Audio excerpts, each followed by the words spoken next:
and we ended up putting a HELOC, a home equity line of credit, on the back end of their primary, and use those funds as a down payment on the investment property.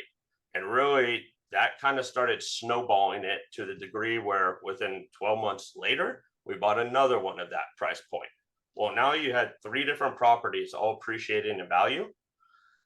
Then an opportunity came up where there's a little more land involved, right? Acreage started coming into play. I'm going to avoid the word hobby farm because they were not farmers. Okay. However, there was some acreage and there were some orchards and stuff on the property.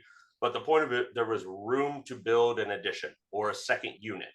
And so what happened again, we looked at it, they came up, and now our price points were ticking into the millions. Still with the same mindset of, hey, let's leverage and put down as little as possible where it's comfortable, never overextending.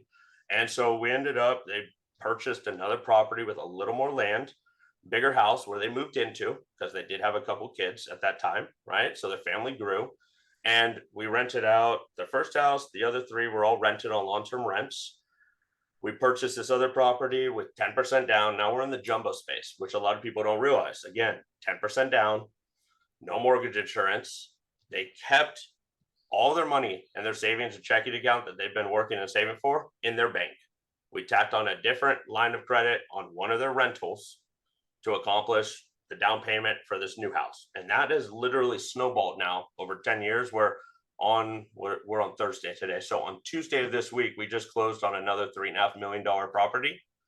And we didn't spend a dime out of their checking or savings. We leveraged it out of another property that we'd bought. So their portfolio has literally grown from 500,000 to about 13.5 million. And we have not touched a dime out of their personal checking or savings. It's all been leveraged off of different properties and not over leveraged, right? We're not going where, we're now having mortgage payments more than the rent's going to cover. Okay. So there is, financial equations involved, but we just set it up properly where, hey, you're not going to get rich right now today off passive income from those rentals.